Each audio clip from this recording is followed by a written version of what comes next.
Is it? Oh, okay.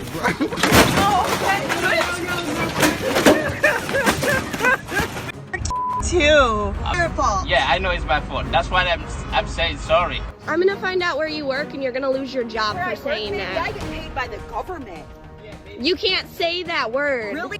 Be prepared to be amazed as Karen's outrageous and unpredictable behavior takes a wild turn, resulting in instant karma that you won't believe.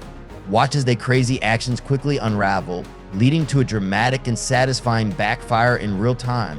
This is one video you won't want to miss.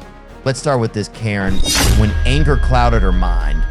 The incident happened on August 22nd, 2018 at a 7-Eleven supermarket in Florida. An argument between two women caused chaos in the store. It all started with a small argument. According to the information provided during the argument, the white woman, also known as Karen, had racist actions and attitudes. Because of this issue, the argument escalated. Initially, the argument only stopped at the two people arguing loudly with each other. The video was recorded when the two people were arguing at the door and the black woman stopped and walked away. For normal people, when they saw the other person stop arguing, they would also stop to avoid affecting everyone, but Karen only cared about herself. Karen shouted in the middle of the store with a sarcastic tone, "Black Lives Matter."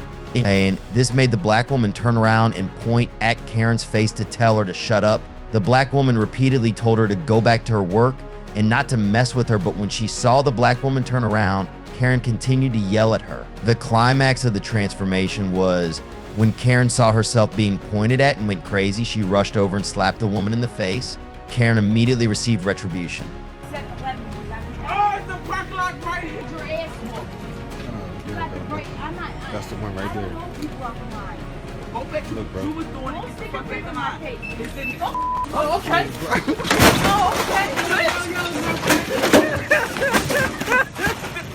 A painful slap to the face made Karen stagger, followed by a push that made Karen fall against the counter, and the black woman continuously hit Karen in the head. Immediately after that, Karen was dragged outside and received 2 more punches that made her fall backwards. Karen was beaten and no one in the store came to her defense because they all knew her actions had caused this retribution. Even the witnesses laughed and cheered because they all recognized that this was what she deserved. Karen was beaten in shame and humiliation. Karen was beaten but could not argue back. You talking about somebody all up to come to mine. They just want to fight. So go back to Look, bro. you was doing it. Get the fuck back to mine. In this case, both of their actions violated the law. Under Florida statutes, chapter 877.03 defines disorderly conduct as conduct that causes a disturbance, disturbs the public peace, or disturbs the peace of others. Such conduct may include shouting, smashing, or engaging in violent or unlawful acts that cause a public disturbance. The shouting and arguing between Karen and the black woman violated this. Under this law, disorderly conduct can be prosecuted as a first-degree misdemeanor. This is the most common punishment for disorderly conduct. The maximum sentence that can be imposed is 1 year in prison and a fine of up to $1,000. In Florida, unarmed fighting, also known as battery, can be prosecuted under a variety of different laws depending on the severity and factors involved. The Florida statutes, chapter 784.03, according to this law, if the fighting is likely to cause injury or has aggravating factors, the violator can be charged with a Class I felony. The fighting between the two women violated this law. The black woman, especially because if Karen hits her once and she hits back, it could be considered self-defense, but the next time she hits Karen, it could be considered a battery. This would make it difficult for her if Karen files a lawsuit. The maximum penalty for this law is up to 1 year in jail and a $1,000 fine. All right, this case was wild, but still not the worst one. Just wait until you see this next one. The footage begins on June 28th, 2020, in a quiet suburban neighborhood in California, under the cover of night. A woman dressed in pajamas and seemingly barefoot appears on her front lawn. It is early morning, around 3:30 a.m. The quiet of the neighborhood is broken by loud voices, indicating an argument is underway. Her frustration is evident as she points at her neighbors, accusing them of making noise. The footage captures her screaming, her agitation evident in her tone and body language. Even the woman appeared to be very angry, directing her anger at those she believed were responsible for disturbing her peace.I in the midst of the argument. She returned home declaring her intention to retrieve her phone. It suggests that she planned to record the confrontation, a common tactic in disputes where individuals seek to have evidence of the interaction. However, the situation became problematic when the barefoot woman began using racial slurs. Despite her white neighbors, she repeatedly used the N-word, a term that has historically been loaded with racial hatred and derogatory connotations. Her choice of words in this context was both shocking and confusing. You're moving because it's illegal at this hour. Please record your moving furniture. Record your man. Record your man moving furniture. Hang on, I'm gonna get my camera to record you in your robe. Good. But you've been screaming since what time? You just moved in. You just moved in. Yeah, you're the one that had the police. Making a scene. Throughout the heated exchange, the woman continued to use racial slurs against her neighbors. The repeated use of this derogatory term, regardless of the race of her neighbors, highlights a troubling aspect of her thinking. It is a clear example of how ingrained prejudices can manifest even in seemingly unrelated conflicts. One of the neighbors filming the encounter responded by confronting the woman about her use of a racial slur. The neighbor questioned the woman's right to use such language, expressing shock and outrage. The moment highlights the cognitive dissonance and impact of derogatory language in public disputes. The woman's response was equally inflammatory. She dismissed her neighbor's concerns with further insults, suggesting that the racial slur she used was somehow valid regardless of her neighbor's actual racial background. This twisted logic only exacerbated the tension. As the argument continued, the barefoot woman threatened to call the police, adding a legal dimension to the confrontation. This threat suggests that disputes can escalate beyond personal and racial insults to involve law enforcement.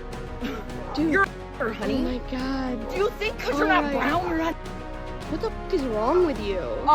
Waking me up at 4 cops. Good, call him. Are you getting in your car drunk, bro? Or are you high on meth? High on meth? That's you. You're the one with no teeth. In California Penal Code 415 criminalizes disorderly conduct. Specifically in section 415.3, disturbing the peace by shouting or making noise is defined as conduct that involves shouting, making unnecessary or unreasonable noise or actions that affect the peace of a public area. This conduct involves the use of vulgar, offensive, or inflammatory language in a public space that affects the peace and order of the area. The use of racially discriminatory language during an argument violates the framework of this law. Violating section 415 is considered a misdemeanor and can be punished by a fine of to $1,000 and or a maximum jail term of 90 days depending on the seriousness of the incident. All right, let's move to this next case where things might get even messier. It all started on October 5th, 2019, a normal Sunday morning in New York City. A Lyft driver with a female passenger in the backseat found himself at the center of a dramatic road rage encounter. This was no ordinary case of road rage. It was a confrontation that would soon become a viral phenomenon. The woman, now known online as 𝒘𝒂𝒕𝒄𝒉, was furious. The incident began when the Lyft driver cut her off. According to the video, the driver immediately apologized, but this did not appease her rage. And instead of accepting the apology and moving on, 𝒘𝒂𝒕𝒄𝒉 escalated the situation. She directed her anger at the Lyft passenger, who was just sitting in the back seat. In a bizarre twist, she demanded an apology from the passenger, claiming that her driver almost hit her child. Too. I'm sorry, really sorry. You are? No, it's my fault. It is your fault. Yeah, I know it's my fault. That's why I'm saying sorry. She thinks it's cute that her It's my fault. He apologized. Yeah, I know. And you know what? That didn't upset me. The woman's confrontation was filled with swearing and disbelief. She even went so far as to stick her tongue out at the passenger. Her venomous words left many wondering about her frustration. But what really made this criticism stand out was the unique 𝒘𝒂𝒕𝒄𝒉 word choice.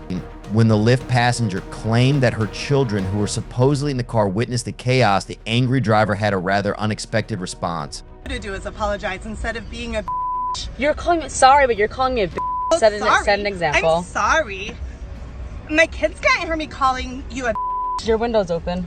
They can't hear me because they're listening to 𝒘𝒂𝒕𝒄𝒉. Attitude It's sucks. okay.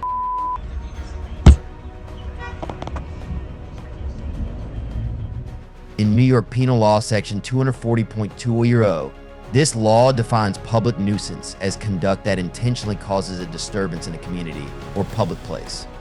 This can include yelling, cursing, or otherwise making a loud, annoying noise. Karen's insults and verbal abuse of the woman and the driver caused a public disturbance. This puts her in violation of this law. With her actions, Karen may face many legal charges. That's the final. If you have any stories or experiences about neighborhood conflict and how it was resolved, we would love to hear from you. Share your story and join the conversation. Remember to like and subscribe to be one of the first to receive news.